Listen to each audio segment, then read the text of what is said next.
Hello guys, welcome to DataFuse Analytics, as well as welcome to this interesting part of this video where we will be implementing in Python the entire solution of fake news detection problem. We will be implementing this in the Google Colab, or in short, or in long form they call it as Google Collaboratory Notebook. It is a product from Google Research. This Google Colab allows anybody to write and execute any arbitrary Python code through the web browser. You can use any web browser which you like. This Google Colab is especially well suited to machine learning, data analysis, and for educational purposes. So let's get to implementation. So I have already downloaded the data and kept it in a folder. In order to import any data, I must connect it to my Google Drive because I have uploaded my data to one specific folder to my Google Drive. In order to connect your Google repository your Google Colab notebook with your Google Drive, these are the two lines of code which we have to execute. I'll simply execute it. Then it will ask for this authentication type. I'll simply click on this link. I will choose the account with the help of which I want to authenticate, and then simply it will give me this code which I have to copy. Okay, and then I have to paste it in my Google Colab notebook. I have to simply paste it and then click enter. It will take some time to connect my Google Colab notebook to my Google Drive so that I can take my data. So yeah, it took about 44 seconds to connect. So now my Google Colab notebook, this fake news detection implementation.ipynb, is successfully connected to my Google Drive, and I can import any file which exists in my Google Drive. So these are all some packages which I need to import. I'll be briefing you about each one of them as and when these packages are required. After importing all the packages, we now have to import the data or the training data or the entire data that we have. So I have kept this train.csv file. If you download it via Kaggle, a zip file will be downloaded. In that zip file, you will have train.csv, you will have test.csv, and you will have submission.csv. In this project, for simplification, I am using only train.csv. So I have put down the entire path of my Google Drive wherein this train.csv resides. I will try to import this with the help of pd.readcsv command. This PD is nothing but the pandas package which is used to import, manipulate all the data frames and all stuff. So after printing the data.shape, if I simply write here print data.shape, it will print the shape of the data. Now this 20,800 means this data, that is train.csv, have rows, number of rows equal to 20,800, and there are 5 columns. Okay, now what are those columns? I don't know. Let's explore more this data. If I print data.head, it will print the first 5 rows. The first 5 rows are as follows. So there is some ID column. It simply means the ID of this particular row, that is 0, 1, 2, 3 until n. Then we have title. Then we have author of that news article. We have the text. This is important. We have this text and we have this label. So we will, in this entire project, we will be dealing with only this text and label.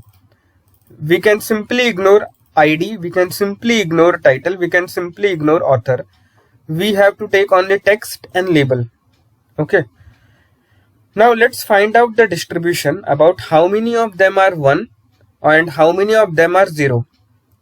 In simple terms, what I meant to say is how many of the news articles or news text are genuine. Genuine means 0. and how many of the news text or news article are one means unreliable or fake news. So let's see.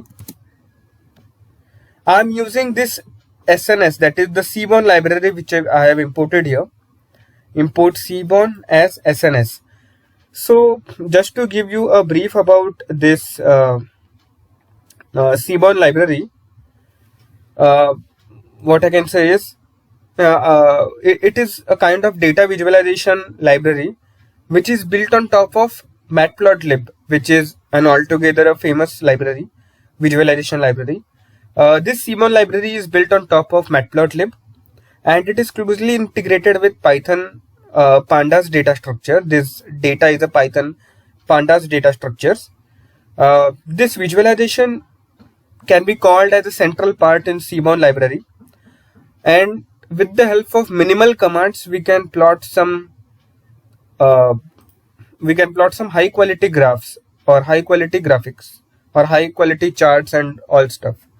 So I have just plotted this count plot with respect to target.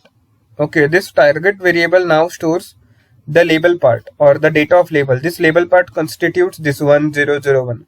So it is depicting that the number of 0 and number of 1s are same. It means that in this data, which comprises of 20,800 news articles, the number of fake news, this 1, and the number of genuine news or the reliable news, that is 0, they are equal in number. This is what this distribution tells us. Now let's come back. Now the next step is, are there any missing values or are there any missing text? Now imagine if you don't have any text, then I don't think it is necessary to incorporate those kind of empty text in my data. Okay, so let's see how many of the missing values are there. In order to check for missing values in the entire data, this in the entire 5 column, that is ID, title, author, text and label, so we can simply write the command of data.isnal.sum. After executing this command, what I got is ID 0, means in ID there are no missing values. What we have got in title is there are 558 rows in title column in which there is nothing. Okay, in author there are 1957 rows. In text there are 39 rows. So this is important. There are 39 missing text or missing news articles in the entire data, and in label there is no missing value. Okay, now what I have done is, here we are replacing each and every null value, this np.nan, with blank. Okay, I'll repeat myself. In this text and title column, we are replacing this nan value or not a number value with empty string, and in the next steps that value will be completely removed. Okay, so the insights that we have got till now is the classes. So what do you mean by classes in machine learning? Classes are nothing but the possible values that my target has. So here my target is label. How many possible values this label have? It has 2 possible values, 1s and 0s. So the number of classes, that is 0s and 1s, they are equal. So that is why I have written here the number of classes or the classes in the data set are balanced. Balanced means both the classes are of same number or approximately they are of same number. Now let's see the number of characters. So we are in this EDA step or the exploratory data analysis step till now. So let's see the number of characters present in each title and news text by the label. This might give a sense of the length of the news headline. So let's plot it. We will plot the histogram with respect to this title column. Also, we will plot this with respect to the text column or the news article column.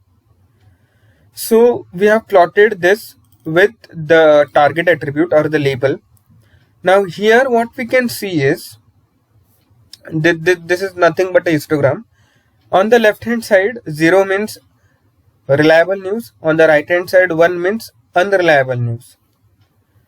So here the x-axis represent the character count, and this y-axis represent the number of articles or number of titles, we can say. So we can see here in the reliable category that we have titles which are of shorter length as compared to fake articles. Okay, so what we can see here by just viewing all this four chart is, in fake news the title and the text are all shorter than in non-fake news. Now also so we have compared between the number of characters. We can also compare with the number of words. In order to compute with respect to number of words, here's the code that I'm executing. Now the insights that it gave is similar to that of character. So the insights are the news title and the text. In fake news it is shorter than in the non-fake news. Okay, so these are the two insights that we have got from this character based approach as well as the word based approach. Now let's see if there is any duplicate values which are present in the data set. In order to find that, I'll just run this command data.duplicated on text. So we are so let's not consider the other columns of ID, title, author, etc. We will be focusing on only text and label from now. So in text I'll be printing the duplicated rows. So this number is something which we should be worried about, 413. So what it is trying to say is there are about 413 rows that are duplicate.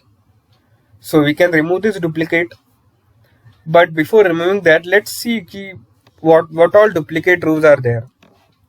In order to do that, I'll just take a temporary variable and I'll put the entire duplicated data in this variable, and I'll print the first 10 rows.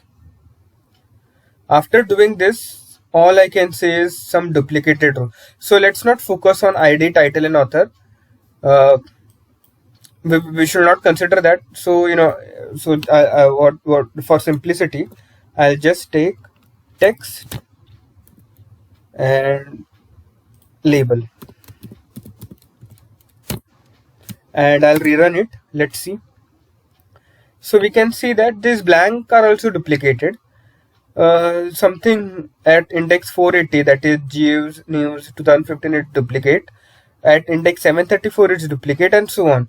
Now let's see how many of them, like, is this output is really correct. So I'll just print all the values which are this one, the index at 734. If I print this,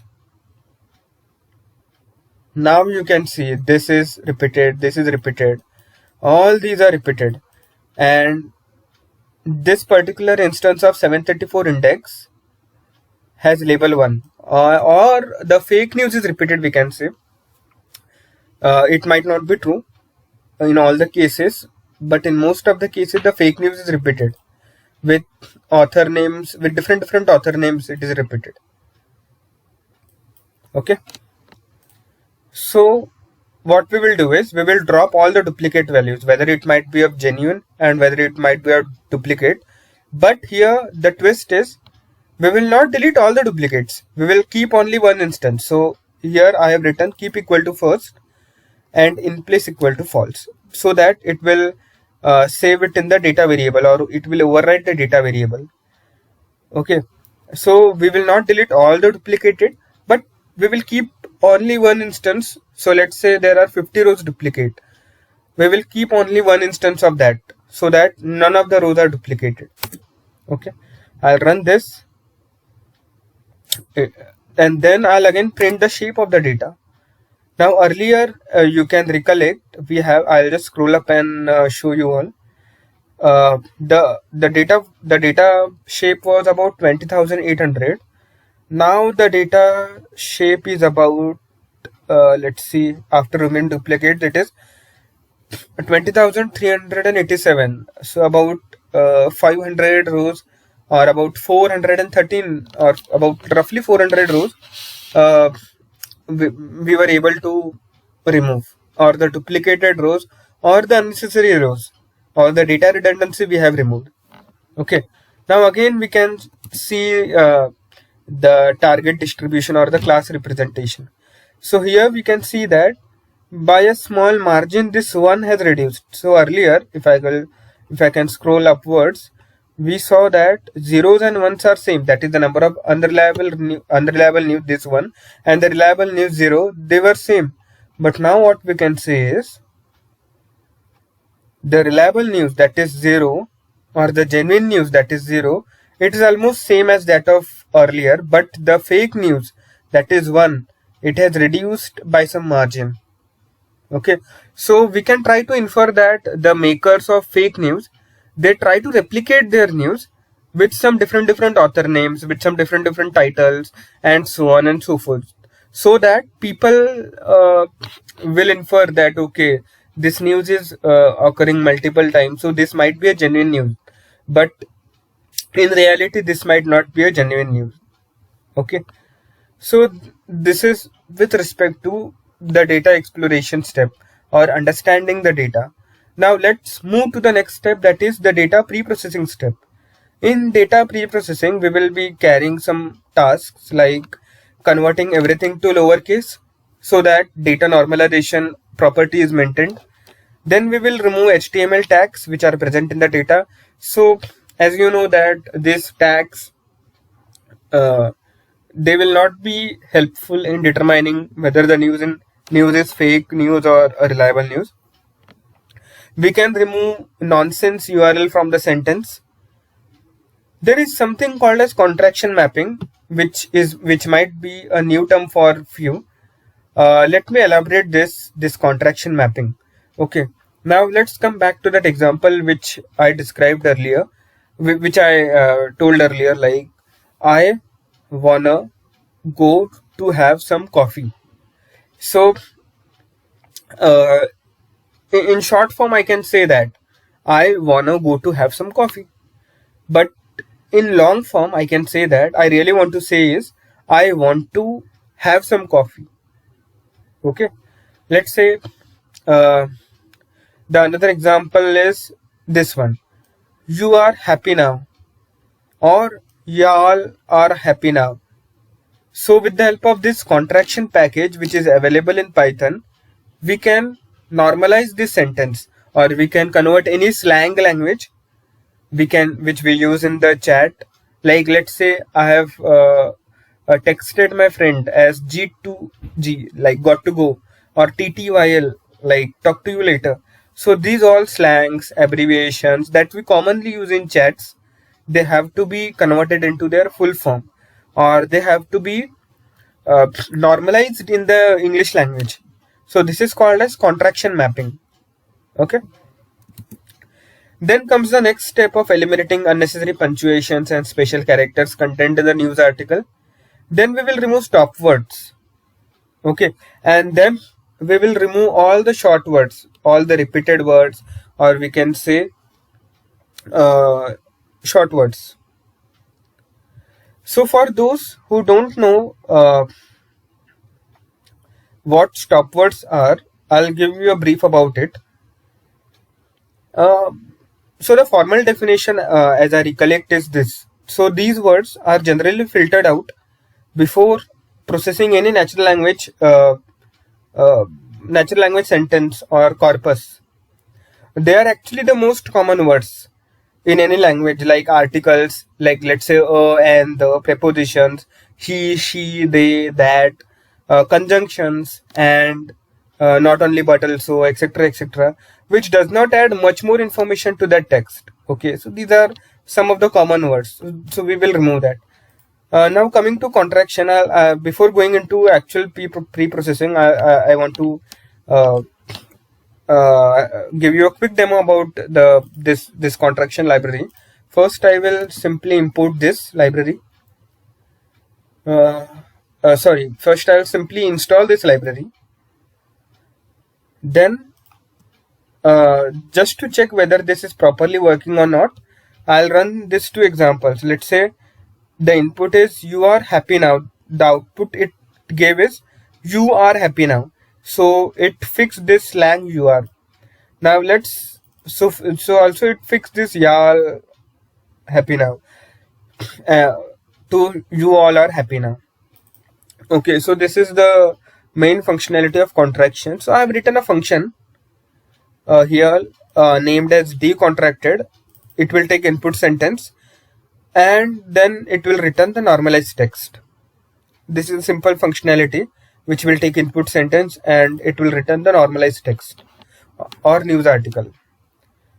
Then there is a function which I have written as a sentence clean function. Okay, now what this sentence clean function will do is, first it will take the input sentence, it will lower that sentence font, it will make everything as lowercase, it will remove URL for that URL from the sentence. For this I am using regex library, regex library.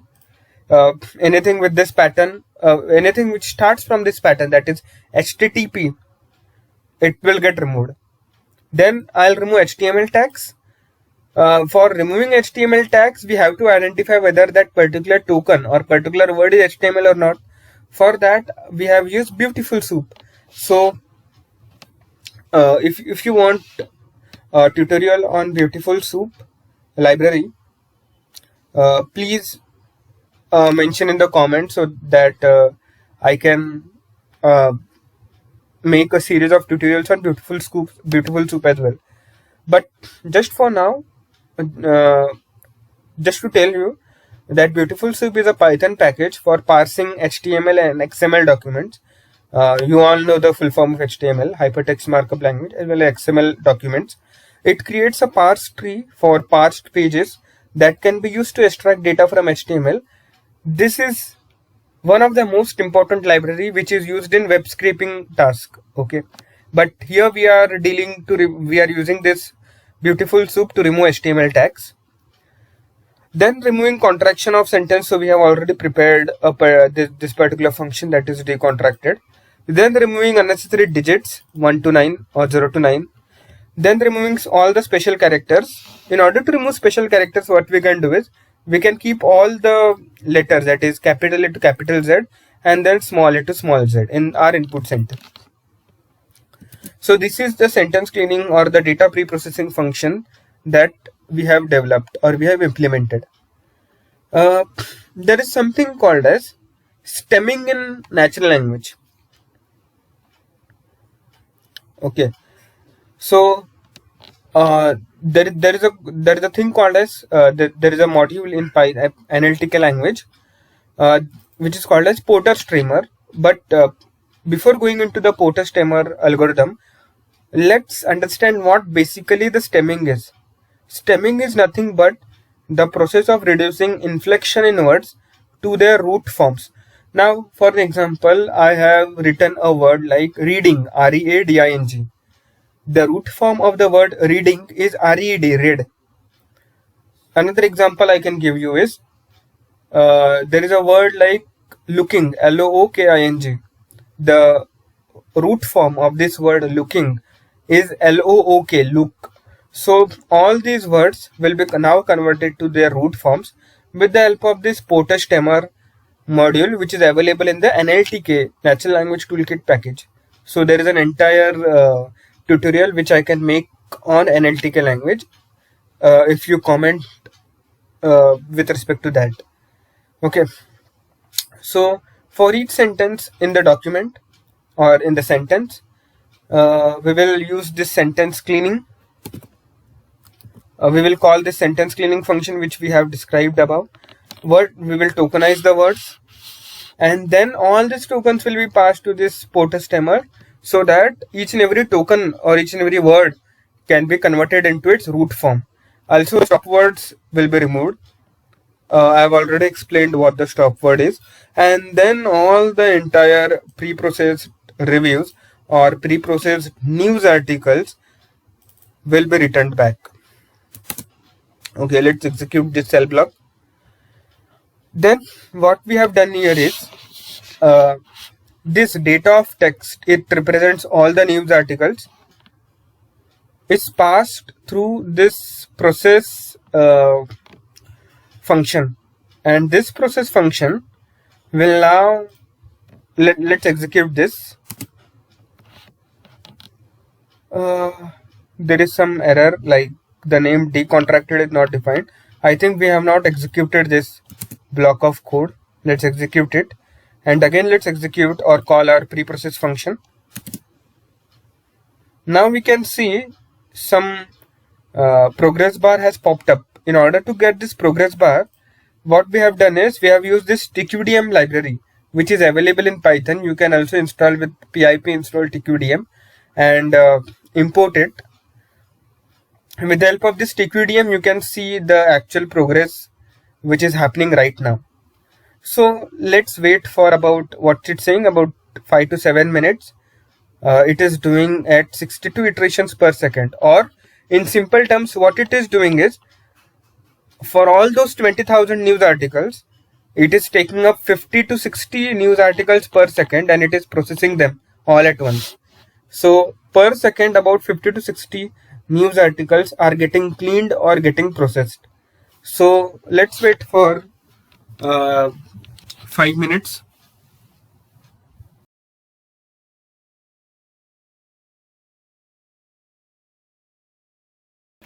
Okay, so now here we can see that the data is cleaned. It took about 6 minutes 33 seconds to clean this entire data. This clean data is stored in the variable corpus. Now what we will do is we will create a new column named as process text in the data frame, and store corpus variable there.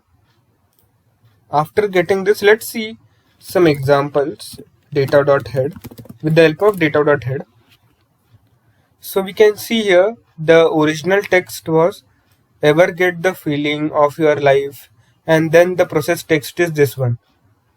Okay, so everything is lowercase, everything is stem, everything is decontracted, and so on. So now we will be using this process text to generate. So now we will be moving ahead towards the next step, that is feature engineering or feature generation. As we have already saw in the previous video, that we cannot directly give this kind of text to any machine learning algorithm. We have to convert this particular text into some representation the machine learning algorithm can understand. So let's move to the next step of feature engineering. Before that, I'll just take two variables, x and y. Here x means my features, that is data of process text dot values, and y means the target, that is the data of label.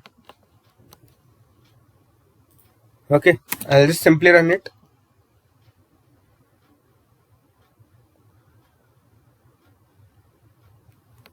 After running this, the text is now stored in the variable x. The y, that is the target, that is 0, 1, the reliable and reliable, etc. It is now stored in y. Okay. Now, in order to convert this x, that is text, into numeric form or into a representation that a machine learning algorithm can understand, we will be using something called as TF-IDF vectorizer. Here, TF means term frequency. I'll repeat again. TF means term frequency. IDF means inverse document frequency. Now, I can make an entire video if you want. Just comment in this video whether you want me to explain what TF-IDF vectorizer is. But here I can elaborate or tell you in brief what this actually means. So this is a technique which is used to quantify words in a set of documents. We generally compute a score for each word to signify its importance in the document and corpus. This method is widely used in information retrieval, text mining, text classification, etc. Okay, so just to give you an example, let's say if I tell you this sentence like this building is so tall. Now it's easy for us to understand this sentence as we know the semantics of the word and the sentence structure as well.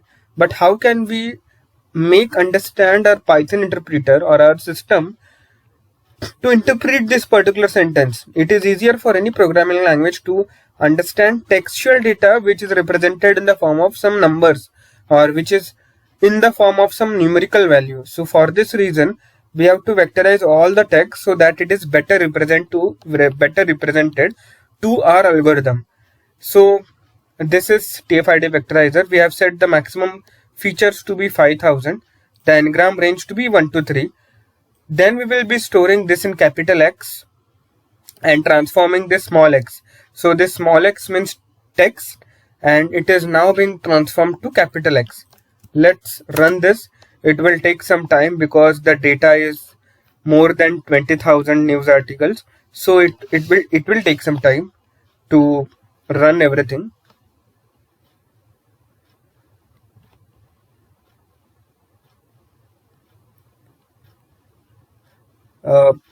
So till it is while it is running, let me give you a brief about something which is called as word embedding in natural language processing. Okay, so in natural language processing or NLP, word embedding is used for the representation of word embedding is used for the representation of words to analyze text or to classify text. That is what we are doing. So TF-IDF is one of the method which is listed in word embedding approach.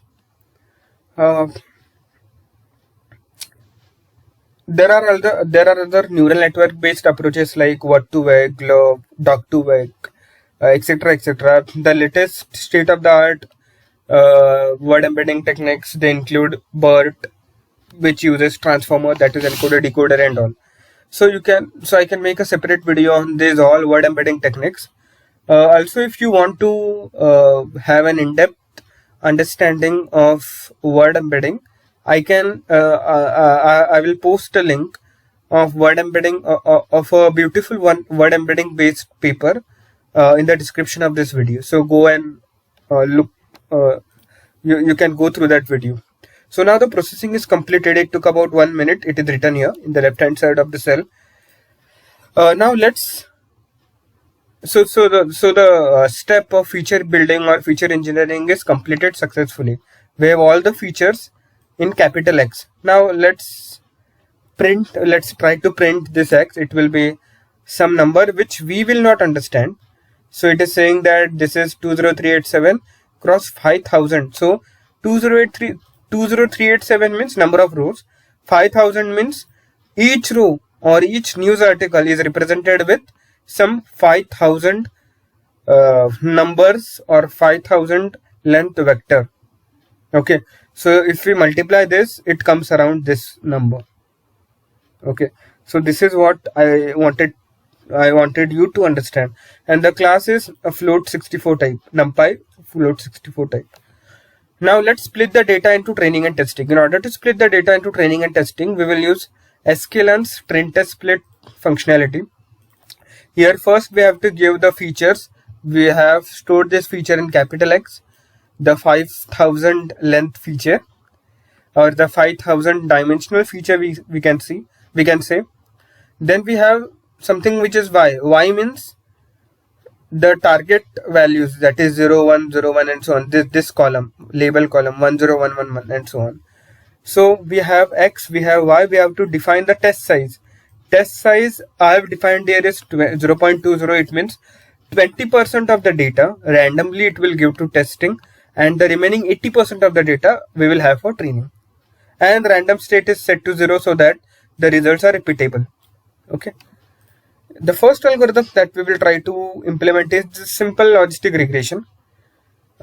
We have so there are some steps which we need to follow. First is we need to create the object of this class, logistic regression. With the help of this object, we will call this fit method of this object, and then we will pass xtrain and ytrain, which we have got from the previous step.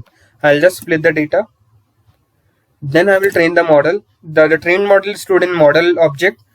I'll predict this. I'll print the classification report. I'll print the confusion matrix, and yes, we have the results. So now what it depicts is, let's focus on this. Okay, the highlighted part. It means that zero. What zero means? The reliable news. Reliable news in this X test. Okay, the total number of reliable news articles in the X test was actual 2081. Okay, and the total number of articles in the total number of fake news in this particular test data is about 1997. So there are total 1997 instances of fake news. Out of this 2081 reliable news, our model is 95% accurate, or the F1 score is 95%. The precision is 95%, the recall is 94%. If you want me to do a separate video on precision, recall, F1 score, sensitivity, specificity, the AUC characteristics, ROC characteristics, as well as with respect to the kappa value and so on, I can create that in the another video. If you comment and if you like this video, please let me know if you want me to create that videos as well. So we can see a confusion matrix. Now how can we so as I already explained, the accuracy is about 95%. So in 95% of the cases, the model is highly accurate. Okay, now let's come back to this. This is called as a confusion matrix. This, the highlighted portion, these are the total number of actual zeros, these are the total number of actual ones. So here, just to give you a brief about it, out of 2081 genuine news, the model is correctly predicting 1966 news. Okay, out of total 1997 fake news, the model is able to predict 1895 fake news. So that is why it is 95% accurate. We can try with n number of algorithms here. So we can try with random forest classifier. We can try with only those algorithms which solves the classification task, like naive Bayes, multinomial Gaussian distribution. With the help of that, we can use this k-nearest neighbor algorithm. We can use the support vector classifier. In that, we can use various kernels like the linear kernel, radial basis function kernel, that or the RBF, so, or we can use the polynomial kernel function in SVC. Okay, so now this logistic regression we have tried with the default parameters. So this is our baseline model. This 95% can further be improved. I am not saying that this 95% cannot be improved. This can further be improved with the help of something called as hyperparameter fine-tuning of a machine learning model. Okay, if you want me to create that videos, I can create that content as well. But for now, we have successfully solved this problem of predicting or discriminating between reliable news and fake news, or we have successfully detected with an accuracy of 95% fake news. Okay, so I think that's it with the solution for this particular problem. If you like this video, please like, share, comment this particular video series, and all the best, guys. Let's meet in the next problem solving method, or let's meet in the next problem statement. Thank you, guys. Bye bye.